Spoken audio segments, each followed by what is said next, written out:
दोस्तों नमस्कार, आप सभी का स्वागत है फिर से एक नए वीडियो में। दोस्तों आज की वीडियो में हम चर्चा करेंगे कि अगर हमने बैंक या एनबीएफसी कंपनी से लोन लिया है, वो लोन किसी प्रकार का हो सकता है। वाहन लोन हो सकता है, मतलब car loan, home loan, business loan, personal loan, यानी इत्यादि कोई सा भी लोन हो सकता है। अगर हमने लोन लिया है, लोन लेते वक्त हमारी परिस्थिति सही थी और हम उसकी ईएमआई टाइम टू टाइम चुका रहे थे, जो डेट फिक्स की गई थी उस पे जो है कि हम अपना लोन की ईएमआई टाइम टू टाइम चुका रहे थे, लेकिन अचानक ऐसी परिस्थिति आती है कि अब हम ईएमआई चुकाने की कंडीशन में नहीं है, हमारी ईएमआई जो है कि प्रति महीने बाउंस हो रही है।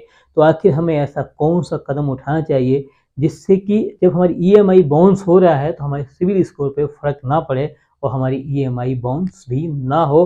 कंपनी यानी एनबीएफसी कंपनी और बैंक हमें कुछ टाइम दे जिससे कि हमारी परिस्थिति सही हो और हम परिस्थिति जब सही हो जाए तो उस लोन को चुका सके। तो इन सभी चीज़ों का हम जानने का प्रयास करेंगे, लेकिन इससे पहले मेरा आपसे निवेदन रहेगा, अगर चैनल पर नए हैं चैनल को सब्सक्राइब करके बेल नोटिफिकेशन जरूर कीजिएगा।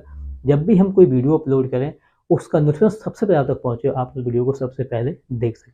तो जैसे कि दोस्तों मैंने आपको बताया कि आज की वीडियो हम चर्चा करेंगे कि अगर हमने लोन लिया है, लोन किसी प्रकार का हो सकता है, home loan, personal loan, business loan इत्यादि किसी प्रकार कोई भी लोन हो सकता है। और उसका अगर उसकी ईएमआई बाउंस हो रही है तो हमें कौन कौन से कदम उठाना चाहिए।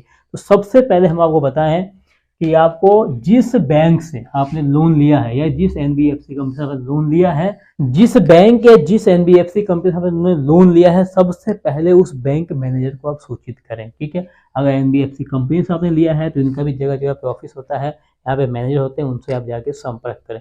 संपर्क करने के बाद में आपको इनसे कुछ बातें करनी है, आपको इनसे कुछ चीजें अपनी शेयर करनी है। शेयर यही करना है कि आपकी परिस्थिति क्या है। आप अपनी परिस्थिति के हिसाब से, अगर वाकई में आपकी परिस्थिति खराब है, आप मैनेजर के पास में बेधड़क जाइए, एनबीएफसी कंपनी के जो मैनेजर उनके पास में बेधड़क जाइए और जाकर के अपनी परिस्थिति को बताइए। उनसे आप टाइम लीजिए कि जो हमारा, सबसे पहले आप सिविल स्कोर को लेकर बात कीजिए कि हमारा जो सिविल स्कोर है, अगर जैसे आपने 3 महीने तक आपने ईएमआई जमा नहीं किया, आपकी ईएमआई जो कि बाउंस हो रही है, तो अब आपका सिविल स्कोर खराब होने के कगार पे आ जाएगा। और जैसे ही आपकी सिविल स्कोर खराब हुई, मतलब जैसे ही आपका सिविल स्कोर खराब हुआ, अब आप भूल जाइए कि आपको किसी बैंक या एनबीएफसी कंपनी से लोन मिलेगा। सिविल स्कोर को बचाना बहुत जरूरी है।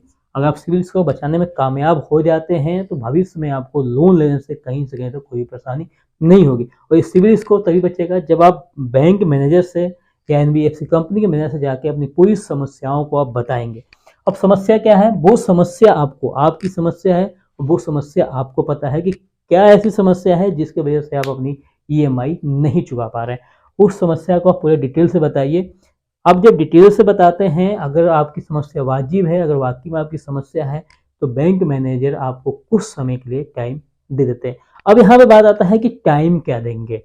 हो सकता है इसमें एक चीज होता है कि मान लीजिए आप किसी कंपनी में काम कर रहे हैं, आप सर्विस वाले हैं, आपकी जो सैलरी है 10 तारीख को आ रही है। ठीक है, 10 तारीख को आ रही है और आपका जो ईएमआई है वो 4 तारीख को कट रहा है। ठीक है, 4 तारीख को कट रहा है, तो मतलब कि 4 तारीख को ईएमआई कट रहा है और 10 तारीख को सैलरी आ रही है।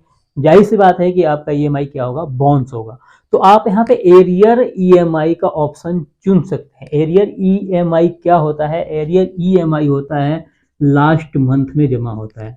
ठीक है, मतलब जो आप अक्सर ये चीज देखेंगे, जो फाइनेंस कंपनी होती है या फिर बैंक जो होता है, जब आप लोन लेते हैं तो जो ईएमआई होता है वो महीने के शुरू में ही आता है। ठीक है, तो उससे हम बोलते हैं एडवांस ईएमआई।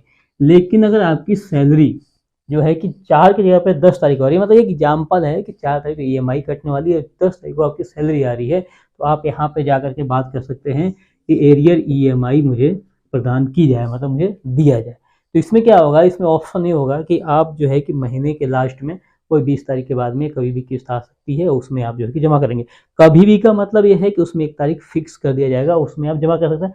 मतलब अपनी, अगर आपकी सैलरी 10 को आ रही है तो आप 10 जो सैलरी आ रही है वो ईएमआई के जितना है उतना आप बचा के रख सकते हैं। ठीक है, दूसरा आपका ये है कि ईएमआई होल्ड करवा दीजिए। ठीक है, ईएमआई क्या करवाना है, होल्ड करवाना। ईएमआई होल्ड कैसे होगा, तो ईएमआई होल्ड ऐसे होगा कि अगर आपको लग रहा है, यहाँ पे तो सैलरी की बात थी कि भाई सैलरी मेरी 4 की जगह पे 10 को आ रही है और जो 4 तारीख को जो है कि मेरी ईएमआई कट रही है, तो यहाँ पे आपने एरियर का ऑप्शन चुन लिया, लेकिन आप किसी बिजनेस पे डिपेंड हैं, उसमें बहुत ज़्यादा नुकसान हो गया, अब आपके पास इतना पैसा नहीं है कि आप अपनी ईएमआई जमा कर सकें।